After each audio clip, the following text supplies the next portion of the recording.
Halo sahabat Poin, Assalamualaikum warahmatullahi wabarakatuh. Apa kabar sahabat Poin? Semoga sehat selalu dan penuh dengan semangat. Welcome back to podcast Talk the Point.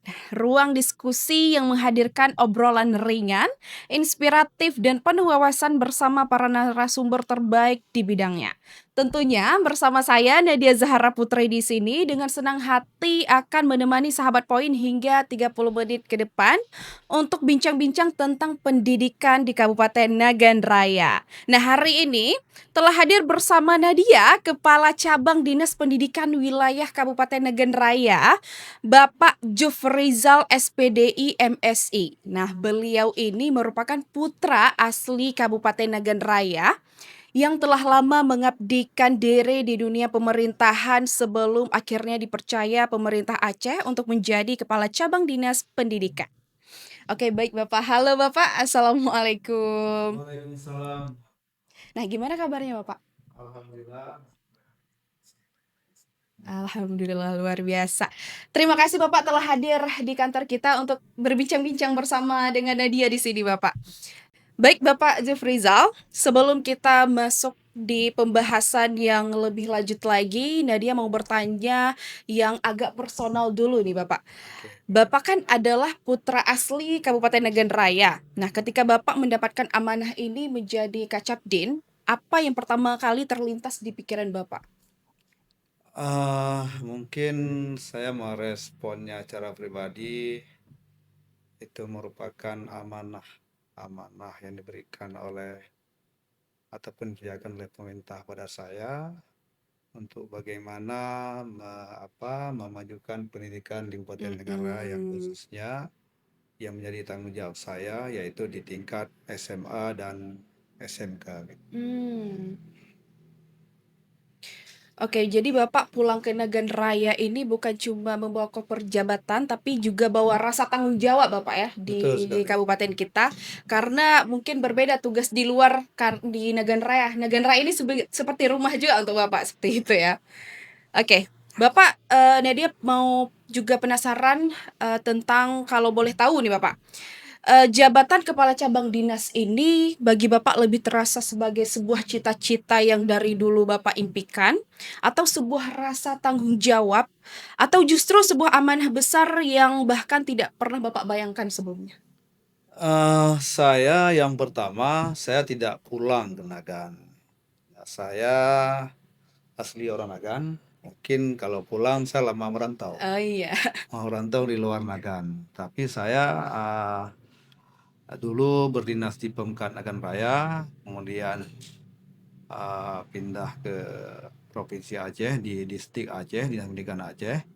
Kemudian ditempatkan sebagai staf Kecap di Nagan Raya. Kemudian pada tanggal 12 Mei dipercaya dilantik sebagai Kepala Kacapdin Nagan Raya.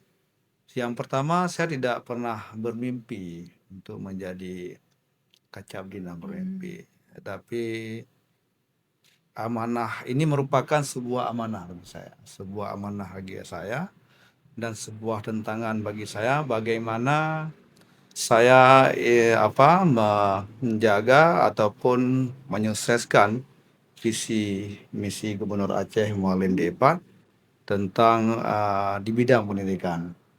Jadi yang pertama bagi saya ini rasa tanggung jawab amanah diberikan dan tidak ada istilah tidak ada salah kata uh, menyerah pada sebuah keadaan, tetapi saya harus membawa rasa tanggung jawab ini dengan dengan sungguh-sungguh, walaupun kita tahu yang bahwa dunia pendidikan itu menjadi sebuah tantangan untuk kita bagaimana memajukan dunia pendidikan dengan raya. Walaupun hari ini kita akui dunia pendidikan di tingkat SLTAU sudah lumayan baik.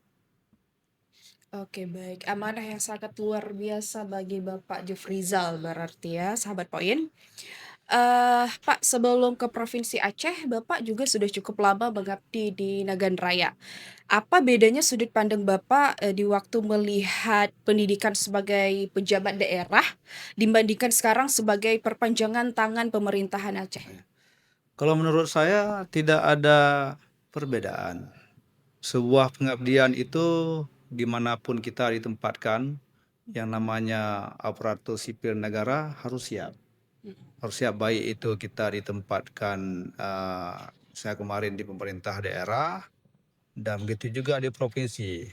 Yang penting, amanah yang diberikan itu kita jaga dan kita laksanakan dengan baik. Bukan hanya sekedar kita memangku sebuah jabatan, bukan sekedar kita hanya mendapatkan jabatan, kita bagaimana menjaga rutinitas, tidak seperti itu. Tetapi bagaimana sebuah jabatan itu kita jaga, tapi bagaimana kita bisa bekerja dengan inovasi-inovasi baru, mungkin dapat membangkitkan ataupun dapat membuat pendidikan Nagan Raya itu lebih maju daripada hari ini. Mungkin itu.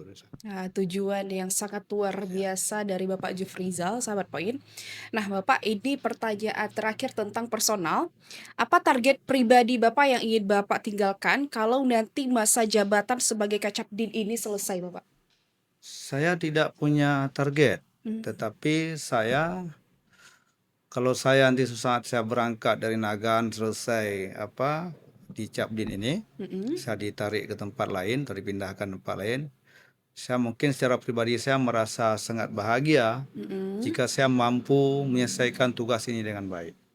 Dan saya merasa pribadi saya merasa sangat merasa kecewa secara pribadi jika amanah yang diberikan kepada saya tidak mampu saya jalankan dengan Oh, baik. iya. Berarti Bapak tidak hanya ingin mau dikenang namanya saja, Iya. tetapi juga mau dikenang sistemnya yang bagus di jalannya terkait hal pendidikan di Iya, Kabupaten Nagan betul. Raya ini. Iya, Nah, berarti itu meninggalkan warisan yang terbaik di Kabupaten Nagan Raya ini, Bapak ya? iya, betul. Jadi begini, kita selaku aparatur sipil negara, kita bekerja bukan karena apa dan karena siapa. Iya. Ini yang perlu dicamkan dulu. Tapi kita bekerja karena tanggung jawab yang telah diberikan negara pada kita. Jabatan itu kan amanah dan kepercayaan pimpinan pada kita. Jadi sangat kita sia-sia jika sebuah jabatan itu saya rasa sia-sia jika kita tidak mampu menjalankan amanah itu dengan baik. Nah, kalau apalagi bicara di bidang pendidikan, ini menyangkut dengan masa depan anak-anak bangsa, Iya. terutama sekali masa depan anak-anak Nagan Raya. Begitu. Baik, kita doakan semoga target dari Bapak itu dapat berjalan dengan lancar ya, Bapak. Amin. Amin, amin. Baik Bapak, kita, mulai dari gambaran besarnya terlebih dahulu. Kalau berbicara soal pendidikan khususnya di Nagan Raya, masyarakat ini biasanya hanya lihat nilai siswa atau angka kelulusannya saja, padahal kualitas pendidikan itu jauh lebih luas dari itu.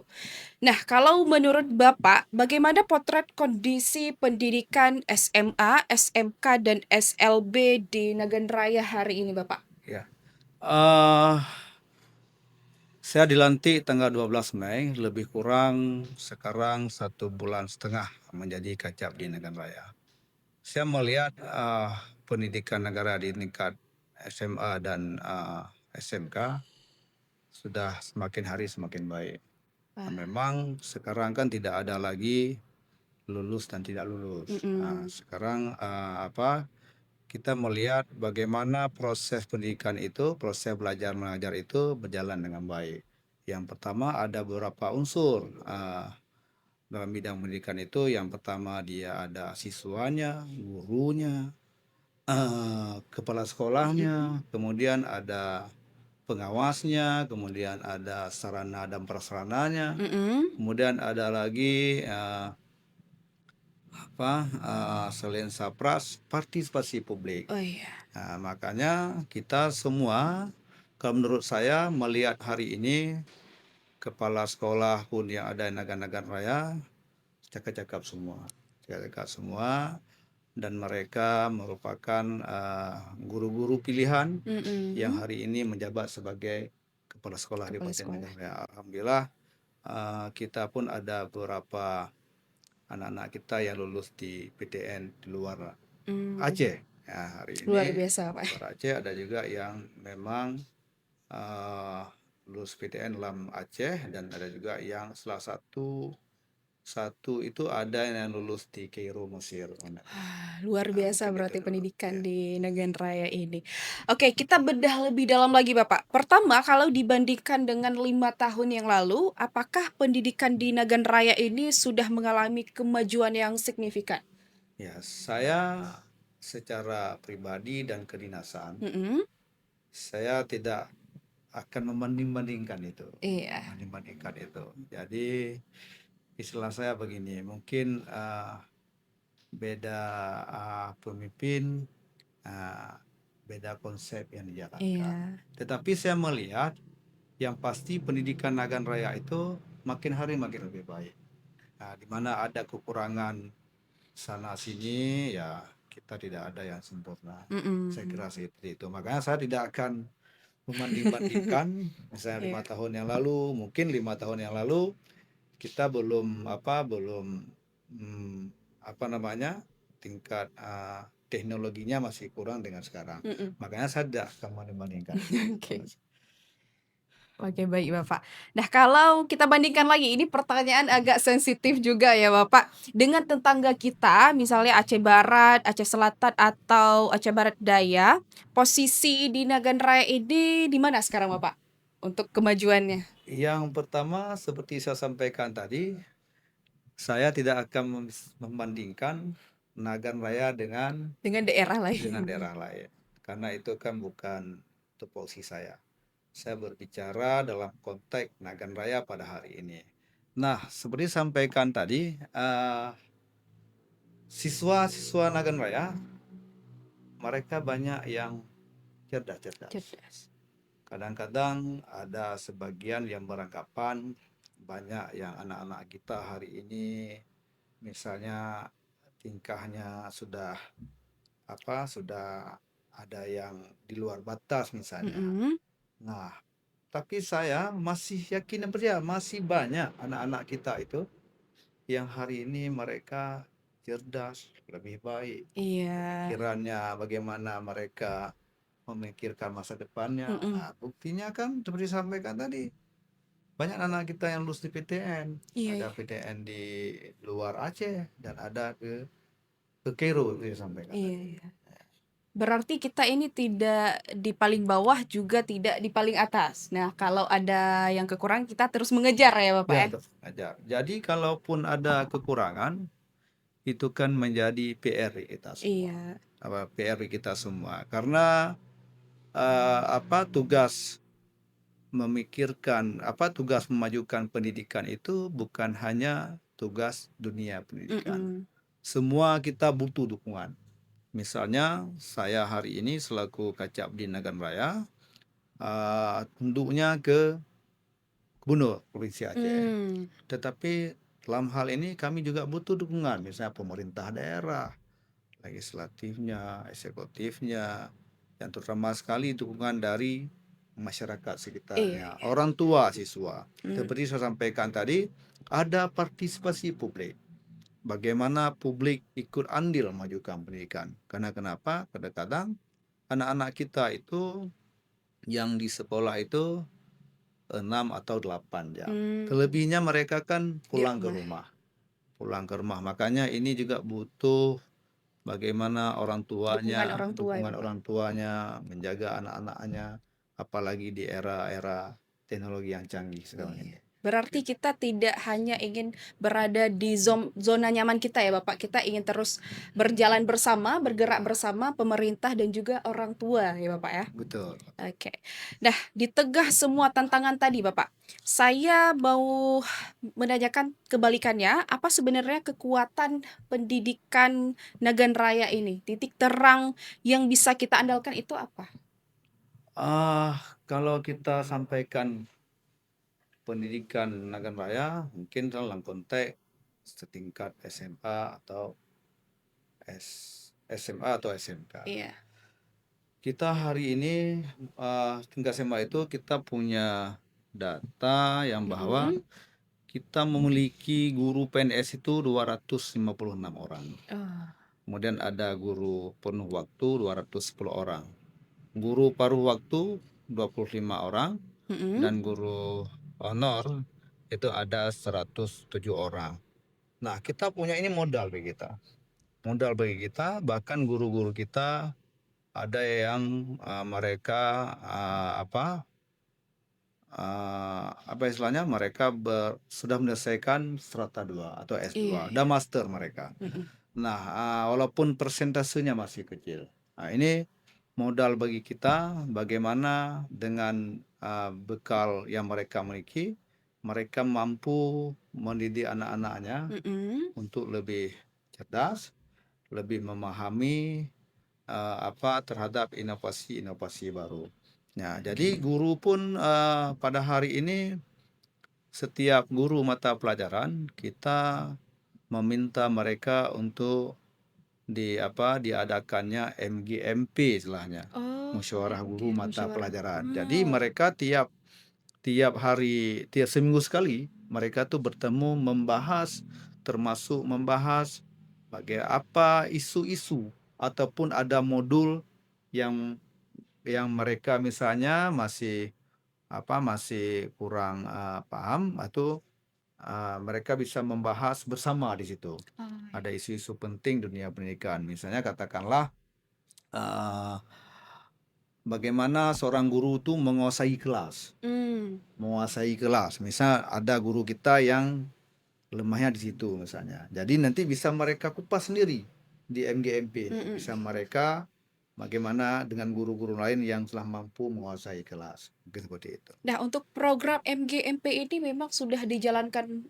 sudah lama ya, Pak? Sudah Sudah jalan. lama dan semua sekolah sudah menjalankan program tersebut? Sudah, dia bukan bukan tertuju pada satu sekolah. Misalnya ada mapel, katakanlah sebuah mata pelajaran, katakanlah misalnya matematik. Iya. Itu semua guru matematik mereka kumpul di satu tempat. Oh. Kumpul satu tempat, katakanlah misalnya apa mereka di Simpang 4 atau di Darul Makmur atau di Jeram di sana. Mereka kumpul untuk membedah dan membahas isu-isu atau modul-modul yang diperlukan Oh, iya gitu. iya.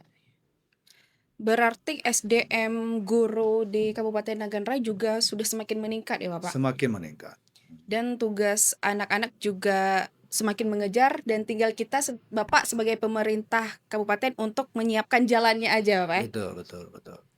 Nah, itu kekuatannya sudah ada. Sekarang kita balik lagi ke Bapak, sebaliknya, apa kelemahan terbesar pendidikan Nagan Raya yang harus segera kita benahi? Ya, kalau dikatakan kelemahan ya pasti ada, kelemahannya pasti ada. Mhm. Kita akui mungkin yang pertama adalah kelemahannya kita pada apa? Kelemahan pada penerapan disiplinnya. Eee, Penerapan disiplinnya misalnya, penerapan disiplinnya. Nah, ini kan merupakan salah satu modal penting dalam mhm. dunia pendidikan. Kita akui misalnya ada guru ataupun guru yang memang disiplinnya kurang, kemudian sehingga berimbas pada Anak-anak ya? anak-anak di Siswa? sekolah.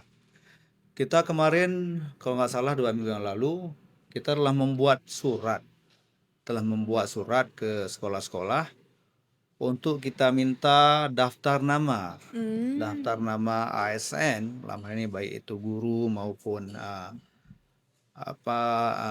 operator misalnya tenaga pendidikan lainnya, untuk kita minta yang sudah diberikan SP3.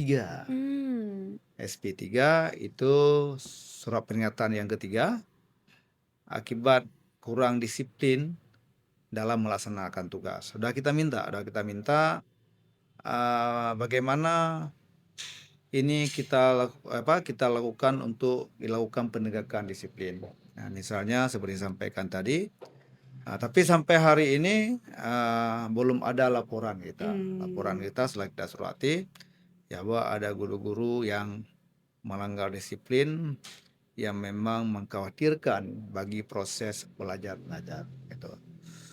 Oke baik, berarti sahabat poin, dari Kacapdin Nagan Raya juga memberikan, sanksi tegas bagi guru-guru yang Betul tidak disiplin ya Bapak? betul betul. Oke baik. Belakangan ini juga kita sudah seringkali mendengar istilah rapor pendidikan. Iya Iya, tapi mungkin banyak masyarakat dan sahabat poin yang belum paham itu maksudnya apa. Nah, kalau dari Nadia juga mikirnya itu rapor anak-anak, Bapak. iya. Nah, jadi, apa sebenarnya rapor pendidikan itu sih, Bapak? Ya, rapor pendidikan itu kan instrumen evaluasi sistem pendidikan yang Mmm, menyajikan data komprehensif mengenai kualitas, layanan, dan mutu satuan pendidikan. Rapor pendidikan itu ada di setiap sekolah. mhm, Saya akui karena saya baru ini belum membaca semuanya mengenai rapor pendidikan setiap sekolah. Saya telah perintahkan, bahkan kami telah rapat kemarin, meminta rapor pendidikan di setiap sekolah. mmm, Rapor pendidikan setiap sekolah untuk diserahkan ke Kacapdin dan kita akan melihat karena di rapor pendidikan itu kan ada beberapa item dia yang mmm, harus dievaluasi. Dan kita akan melihat nanti sekolah mana yang memang rapor pendidikannya hasil evaluasi kita katakanlah masih kurang ataupun mmm. merah misalnya. Oh, ada sebutan merah. Misalnya istilahnya gitu, Oh, iya. kurang misalnya, kurang dari telah kita lakukan evaluasi, kurang dari seperti yang kita harapkan. Mhm, Ah, Kami berencana itu memang sudah rapat, tetapi belum kami bentuk timnya. Kami sudah duduk rapat dengan Pak Kasubag kemarin, ada pengawas. Kami nanti akan membedah mhm, rapor pendidikan di setiap sekolah. Akan kami oke. bedah itu. Misalnya sekolah A, di mana sih kelemahannya hasil evaluasi kita itu? Nah, hasil evaluasi kita kelemahannya di mana? Kita akan membentuk tim kecil nanti. Mhm, Tim kecil ini akan kita panggil nanti guru-guru terbaik di sekolah. oke. Kita panggil tim kecil. Jadi kemarin saya berencana memang ingin mencari tenaga dari luar untuk saya minta bantu untuk membedah rapor pendidikan ini. Nah, setelah saya berpikir mendengar beberapa masukan dari kawan-kawan, bagusnya dari guru aja. Oh, iya. Dari guru biar karena mereka selaku pelaku. Mhm, Kita undang di guru-guru yang memang mereka punya kapasitas untuk melihat ini. Dan banyak guru-guru kita memang yang iya. mempunyai kapasitas mulai ini. Kita akan mengundang beberapa orang nanti untuk bergabung dalam tim kecil, mungkin satgas gitu. Nah, nanti kita bedah bersama ini. Mhm, Kita bedah bersama di setiap sekolah rapor pendidikannya. Kita bedah di mana sekolah-sekolah mana yang memang harus dilakukan evaluasi menyeluruh gitu. oke.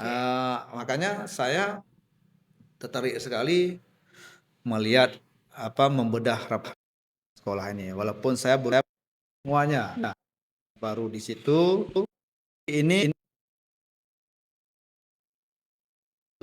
beberapa tendik istilahnya tenaga pendidik atau guru untuk membantu saya membedah ini. Mhm, Nah, setelah kita bedah nanti, langkahnya apa kita lakukan? Actionnya gimana sih? iya. Nah, setelah kita bedah ini kita tahu bersama. Pasti guru-guru yang tergabung dalam tim itu nanti mereka akan memberikan rekomendasi ke saya. Misalnya sekolah ini Pak Gacadim perlu dilakukan. Sekolah ini kurangnya di sini. Nah, jadi bersama-sama kita bedah ini. Cara Mmm. seperti itu. Nah, untuk evaluasi pembedahan, rapor pendidikan itu dilakukannya bagaimana, Pak? Setahun sekali atau per bulannya nanti Iya, rencananya? rencana saya ini awal bulan 7 ini akan Iya, kami lakukan. bulan 7 ini ya Bulan kan? 7 ini kami lakukan setelah tanggal 13 kan mulai tahun ajaran baru. Iya, Kami akan lakukan itu. Bulan 7 itu kami akan lakukan mengenai membahas atau membedah rapor pendidikan ini. Mulai bulan 7 ini nanti apakah durasi waktunya seperti Ibu sampaikan tadi berapa lama, itu tergantung kebutuhannya. Mmm. Karena berapa? Karena pingin kita kalau misalnya ada beberapa sekolah yang di rapornya masih tidak seperti yang diharapkan. Merah berarti? Ya, tidak diharapkan. Nah, jadi bagaimana nanti kita hasil evaluasi kita sekolah mana lagi yang masih ini. Nah, kita genjot Oke. sama-sama. Nah, Begitu. di pembedahan rapor pendidikan ini apa sebelumnya juga pernah dilakukan, Bapak? Semasa, pejabat yang lalu? Saya belum dapat informasi tentang itu. Mungkin ada juga atau tidak, mungkin saya belum dapat informasi. Oke, baik. Nah, kalau kita buka rapor pendidikan Kabupaten Nagan Raya sekarang, Pak, Hmm. indikator mana yang menurut Bapak sudah masuk kategori hijau atau sudah bagus? Ya, saya seperti sampaikan tadi, karena saya belum melihat secara menyeluruh. Nah, yang pasti ada laporan dari staf saya yang membidangi itu, ada beberapa sekolah yang masih tidak seperti diharapkan. Jadi ada, karena dia itu banyak item tentang rapor pendidikan itu, mungkin itu. Oke, baik. Berarti, untuk membedah rapor pendidikan ini sebagai PR dari pemerintah kita ya, Pak, ya? Untuk membedahnya lebih Iya, dalam. itu begini, bukan hanya PR, tapi selaku rasa tanggung jawab kita, seperti saya sampaikan tadi, bahwa rapor pendidikan kan instrumen evaluasi sistem pendidikan. Bagaimana sistem pendidikan di sekolah itu. Kalau enggak, kita bagaimana melihat itu? Termasuk kami nanti akan melakukan monitoring dan evaluasi. Misalnya tentang kedisiplinannya, tentang apalagi administrasinya. Nah, nanti kami lakukan monef itu. Bahkan dalam hal dua kegiatan ini, memberikan monef dan membahas dan membedah rapor pendidikan ini, kami telah duduk dengan pengawas sekolah. Makanya tinggal kita susun tim, mungkin bulan 7 actionnya akan dilaksanakan. Oke, baik. Kita tunggu Bapak ya, Iya. untuk pembedahannya di Iya, bulan betul. 7. Dan apa target peningkatan rapor pendidikan dalam 2 atau 3 tahun ke depan ini, Bapak? Ya, target kita semuanya 2 atau 3 tahun ke depan, rapor pendidikan di Nagan Raya itu semua baik. Iya. Ya, semua baik, semua seperti yang diharapkan. Nah, makanya ini kan butuh kerjasama semua pihak. Nah, jadi berusaha sama semua pihak, istilahnya gini, ya, karena apa? Di saat sekarang kan kita tahu semua bahwa masa efisiensi anggaran. Dengan anggaran yang sedikit, bagaimana kita mampu melakukan terobosan-terobosan yang baik. Nah, dengan anggaran yang tidak seperti dulu, masa efisiensi anggaran, bagaimana kita mampu melakukan langkah-langkah pendidikan itu bisa maju. Makanya saya sampaikan, dengan saya mengundang guru-guru terbaik saya, guru-guru terbaik kami di sekolah, untuk membedah ini, mungkin juga kami bisa melakukan penghematan anggaran tadi. Karena kenapa? Guru dan Kacapdin kan punya rasa tanggung jawab, saya sampaikan tadi, untuk melihat kondisi real rapor pendidikan di tingkat SMA dan SMK itu. Oke, baik Bapak. Nah, dia sudah paham rapor pendidikan ini mengukur bukan hanya hasil belajar saja ya Bapak ya, Betul, tetapi juga proses pembelajaran, kualitas guru, tata kelola sekolah, hingga pemerataan layanan pendidikan. Oke, baik. Berarti rapor ini bukan menjadi beban sebuah pemerintahan juga, tetapi untuk kita membenahi juga Bapak ya. Iya, itu kan. Ibaratnya kompas. Iya, betul. Jika kompasnya sudah jelas, tinggal kita jalankan dengan seksama ya Bapak. Betul. Karena rapor pendidikan kan sebuah evaluasi juga bagi kita. Evaluasi, sebagai bahan evaluasi kita. Bagaimana kita mengukur tentang jalannya proses pendidikan di sana, di sekolah tersebut. Misalnya ada PBM-nya, ada proses disiplinnya dan sebagainya. Kalau memang tidak ada rapor pendidikan, bagaimana kita mau menilai proses tingkat keberhasilan di satuan pendidikan tersebut? Oke, baik Bapak Jufrizal. Ya. Apakah ada instruksi khusus dari Kadis Pendidikan Aceh tentang program di cabang dinas masing-masing atau di sekolah, Pak? Tentu ada beberapa hal karena seperti yang saya sampaikan dari awal tadi yang bahwasanya tugas kepala cabang pendidikan Aceh itu adalah membantu Kadis Pendidikan Aceh untuk menjalankan program pemerintahan di bidang pendidikan di kabupaten masing-masing. Mhm. Itu mungkin ada dalam peraturan gubernur nomor 24 tahun 2018. Pak Kadis menginstruksikan kepada kami yang bahwa dilakukan les pada setiap sekolah Oh. bagi anak-anak, bagi siswa-siswi SMA dan SMK. Kemudian memang di Nagan itu ada yang sudah berjalan dan sedang berjalan, ada yang belum. Kemudian beliau juga menginstruksikan ke kami untuk menghidupkan kembali pramuka. Oh, Alhamdulillah di Nagan Raya pramukanya sudah mulai beraktivitas kembali, mulai jalan kembali seperti dulu. Mungkin ketua pramukanya itu kan sekarang Pak Wakil Bupati, Pak Raja Sayang. Memang kebanyakan itu yang peserta pramukanya itu, adapun anggota pramukanya dari sekolah SMA dan SMK. Kemudian beliau juga menginstruksikan kita untuk mempromosikan dan membela produk-produk SMK. Produk SMK. Misalnya pada hari ini ada SMK kita yang memproduksi hasil jahit ya. Produksi apa istilahnya? Baju-baju gitu. Busana gitu. Kemudian ada SMK juga yang mereka ada di jurusan perikanan itu mereka memelihara ikan lele. Kemudian mungkin bulan 8 dalam hal lagi di SMK 1 Nagan Raya itu sudah dibuka sporing dan balancing. Oh, Itu menarik. jurusan teknik mesin itu sudah dibuka, mungkin akan kita resmikan pada bulan 8 nanti. Jadi kita juga mengajak bagaimana kita misalnya ada ganti oli, kita melakukan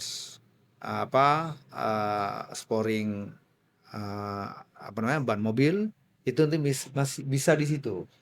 Bisa itu ada anak-anak kita yang jurusan mesin itu yang mengelola itu nanti. Makanya kami harus mengkampanyekan bagaimana kita mencintai produk-produk SMK pada hari ini.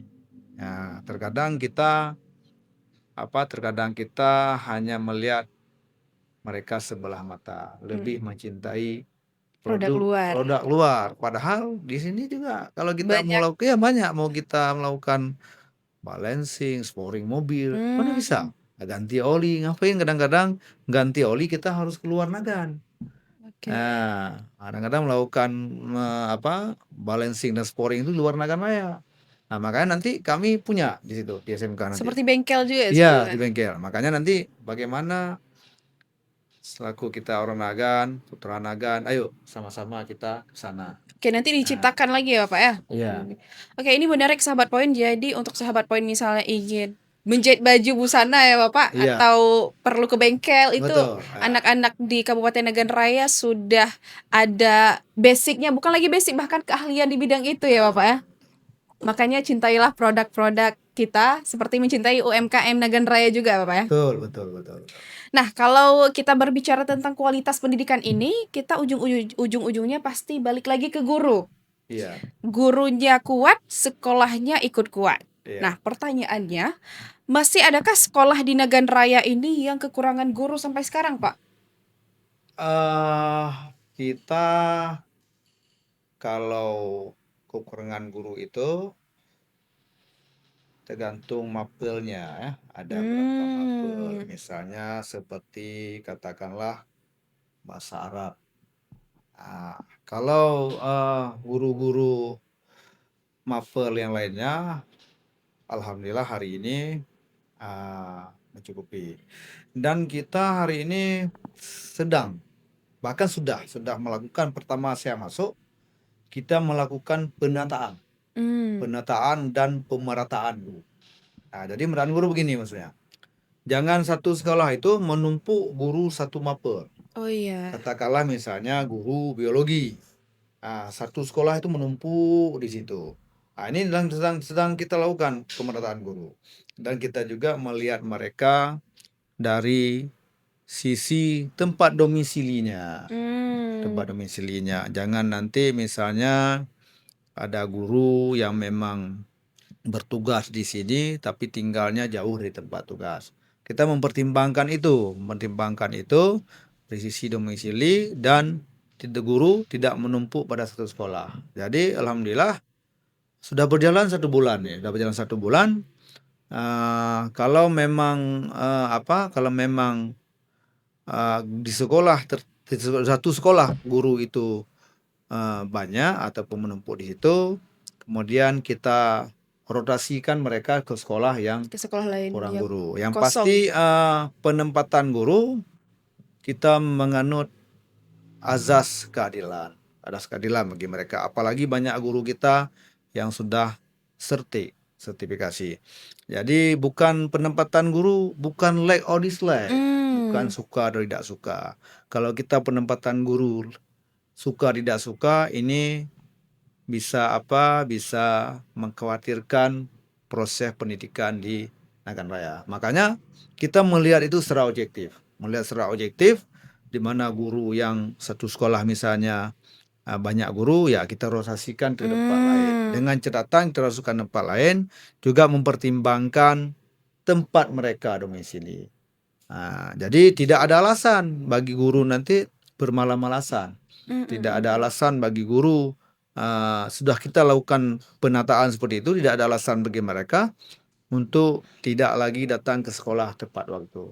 Mungkin Oke, itu. nah itu dia, Pak. Ya, Jadi yang satunya kebanyakan jam ya, dan ada juga yang satunya jam yang kosong, gitu, Pak? ya, Kalau datanya misalnya sudah ketemu, berarti tinggal kita seperti Bapak untuk menyusun keberanian untuk memindahkan guru-guru yang kelebihan itu dimasukkan ya, ke yang, mata pelajarannya kosong gitu, Pak? iya. Karena kenapa? Guru kan yang sertifikasi ini mereka kan Mmm, diwajibkan 24 jam ya, diwajibkan 24 jam mereka mengajar. Nah, kenapa saya katakan azas keadilan tadi? Memang kadang-kadang kita tidak bisa berbuat terlalu adil, minimal mendekati adil. Rasa keadilan itu minimal mendekati rasa keadilan. Misalnya di situ gurunya mencukupi, katakanlah. Guru sertifikasinya mencukupi jam mereka. Nah, tiba-tiba kita memindahkan guru lain ke situ iya, dengan mata pelajaran yang sama. heeh, Jadi ini kan terganggu. Terganggu, kasihan guru-guru yang ada di situ. mmm, Nah, kasihan mereka sehingga mereka yang sertifikasi yang diwajibkan tadi 24 jam mhm, sehingga mereka nggak cukup lagi. Akibat misalnya ada guru ada kedekatan dengan orang-orang tertentu sehingga dia memindahkan ke situ. iya iya, Makanya saya konsisten dalam kalau ada guru yang mau rotasi, misalnya minta pindah ke sekolah lain, saya minta rekomendasi sekolah yang menerima dan iya sekolah melepaskannya. Istilahnya tidak langsung nyelonong ke saya. iya, tidak Nah, langsung sembarangan, tidak langsung sembarangan. Saya konsisten itu. mhm, Yang pertama apa? Yang pertama saya lakukan itu untuk menjaga marwah kepala sekolah. iya Untuk menjaga marwah mereka. Yang bahwa kepala sekolah dapat menganalisa masing-masing kepala sekolah menganalisa kebutuhan guru di sekolahnya. Nah, bukan asal comot, bukan asal pindah sini, pindah ke sana, tidak. Makanya saya berikan, saya minta rekomendasi sekolah yang dan sekolah yang melepaskannya. Dan saya wanti-wanti sama kepala Mhm. sekolah. Mengeluarkan rekomendasi itu bukan dasar lack or dislike, Iya iya. bukan dasar, Ya. tetapi betul-betul pertimbangan Mmm. pertimbangan kebutuhan bagi sekolah. Nah, jika ini tidak ada pihak yang merasa dirugikan. Kalau semisalnya Bapak Kadis diberikan kewenangan tanpa batas anggaran selama 1 tahun, apa 3 hal pertama yang ingin Bapak benahi? Yang pertama, mungkin kita kerja di pemerintah ini anggarannya ada batasnya. Enggak, ini misalkan Bapak diberikan kewenangan tanpa batas Ada anggaran nih, Pak. batasnya. Tetapi yang pertama, kita bukan bicara tanpa batas anggaran. Tapi Oke. kalau anggarannya memadai atau mencukupi, Mhm. yang pertama dilakukan adalah saya ingin anak-anak Nagan itu, siswa-siswa Nagan, uh, yang pertama saya ingin membuat les bahasa asing. Wah, keren. Les bahasa asing, les bahasa Jepang misalnya dengan bahasa Inggris. Kemudian kenapa ini dilakukan? Karena di era serba modern sekarang Mhm. ini, bahasa salah satu penunjang Mhm. untuk memudahkan anak-anak kita mendapat kerja ataupun jika mereka mau melakukan kuliah di luar negeri. Kalau memang anggaran itu ada, ini kita buat les untuk anak-anak kita. Yang pertama, anak-anak kita yang memang hari ini tingkat ekonomi keluarganya pas-pasan. Ini yang kita bantu. Yang kita bantu, mungkin kita mulai misalnya dari kelas 1 mereka, setelah kelas 3 mereka, Mhm. mereka udah bisa. Nah, udah bisa bagaimana mereka berbicara bahasa asing. Yang kedua adalah saya maunya itu guru-guru saya itu yang telah selesai S1 dapat melanjutkan S2. Nah, makanya saya sarankan kepada guru-guru kami untuk melanjutkan S2 kalau memang ada jaringan untuk mendapatkan beasiswa, itu sangat kita syukuri. Kenapa? Yang bahwa dengan mereka meningkatkan kapasitas diri mereka juga dapat meningkatkan kapasitas anak-anak kita nantinya. Makanya saya sampaikan kalau memang ingin melanjutkan, kita permudah semuanya. Mhm. Izinnya kita permudah. Nah, seperti saya sampaikan tadi, semua kita perlakukan yang sama. Siapapun yang mau melakukan, misalnya mau melanjutkan kuliah, berguru, kita permudah. Mhm. Kita permudah, kita perlukan sama izinnya misalnya. Nah, mungkin kita juga mencoba mencari mungkin beasiswa-beasiswa yang ada di Indonesia ini. Gitu. Untuk kita bahas tentang beasiswa itu, mungkin ada niat dari Bapak mungkin untuk memberikan beasiswa bagi guru-guru yang berkompeten jika ingin melanjutkan, seperti itu, Pak? Iya, kalau memang dari Dinas Pendidikan Aceh dan mungkin ada, ya ada pasti. Ya Mhm. pastilah, ada pasti kita berikan. Tapi seperti sampaikan tadi, kondisi kita sekarang masa efisiensi anggaran. Mhm. Efisiensi anggaran ya mungkin kalau memang bisa kita bantu, kita pasti. Kita bantu. Kalau anggarannya bisa. Pasti kita bantu untuk mereka. Misalnya ada beasiswa ditempatkan di pendidikan Aceh. Mhm. Untuk guru-guru yang melanjutkan itu. Ya pasti kita bantu mereka. Oke. Karena kan kondisi sekarang, apalagi masa efisiensi ini kan, kita juga kekurangan dalam hal-hal beasiswa itu. Oke, menurut Bapak seperti apa wajah pendidikan Nagan Raya 5 sampai 10 tahun ke depan, Pak? Ya, seperti saya sampaikan tadi, pertanyaannya, bukan pertanyaannya ya, ya kita semua harus serius. Kalau kita ingin 3 atau 5 tahun ke depan, Mhm. pendidikan raya ingin lebih maju, semua kita harus serius. mulai dari kacapdinnya, Mhm. dari kepala sekolahnya, pengawasnya, gurunya, semua termasuk semua stakeholder yang terlibat ini semua harus serius. Harus serius. Kita tidak bukan hanya sekedar kita bicara. Kita hari ini kadang-kadang sering bicara hasil. Mhm. Kita tidak bicara proses. Bagaimana proses itu bisa hasil itu ada karena ada proses. Kadang-kadang kita nggak melihat proses. Mhm. Contoh misalnya, nggak melihat proses, bagaimana anak-anak kita yang yang tamat SMP, kita sekolahkan di sekolah yang dekat dengan Domisilinya. domisili kita. Ya, jadi jangan kadang-kadang kita melihat begini, sekolah itu kekurangan murid, sekolah itu kekurangan siswa. Kita sering menyatakan itu. Mhm. Yang itu kan hasilnya tidak ada siswa misalnya. Tetapi prosesnya tidak kita dukung terkadang. Tapi kita nggak melihat prosesnya. Ayo sama-sama sekarang.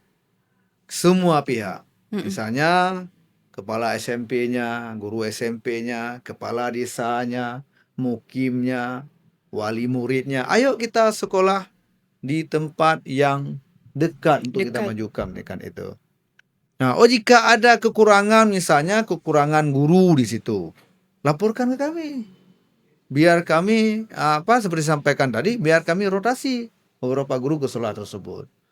Nah, makanya kita ingin melihat pendidikan kita 3 atau 5 tahun ke depan maju, semua kita harus serius. Serius, semua harus serius. Mulai dari saya selaku Kacapdin, Mhm. mulai guru dan semua stakeholder yang memang terkait dengan pendidikan ini harus serius. Menurut saya seperti itu. Baik, jawaban yang sangat luar biasa. Bapak, kita sudah sampai di segmen terakhir. Ya. Nah, ini pertanyaan terakhir dari Nadia. Pesan apa yang ingin Bapak sampaikan ke guru, siswa, dan orang tua yang ada di Kabupaten Nagan Raya? Pesan yang ingin saya sampaikan adalah pendidikan itu merupakan sebuah kewajiban. Hmm. Lembaga pendidikan formal seperti sekolah itu tempat mendidik anak-anak kita. Guru, pengawas, orang tua, seperti disampaikan tadi, ayo kita saling bantu. Saling bantu dan saling mengingatkan untuk memajukan pendidikan negara raya ini. Iya. Kalau memang di sekolah tempat Bapak misalnya, ada sekolah di tempat Bapak dan Ibu yang memang proses belajarnya misalnya kurang disiplin dan sebagainya, dilaporkan ke saya. Saya akan turun langsung melihat itu. Saya tidak mau proses pendidikan ini main-main. Makanya saya kalau kunjungan ke sekolah, saya tidak pernah menyampaikan kepada kepala sekolah. Tidak pernah saya menyampaikan, saya akan turun pada hari ini, akan berkunjung pada hari ini ke sekolah Bapak. Saya nggak pernah sampaikan itu. Kenapa? Saya ingin melihat fakta yang sebenarnya.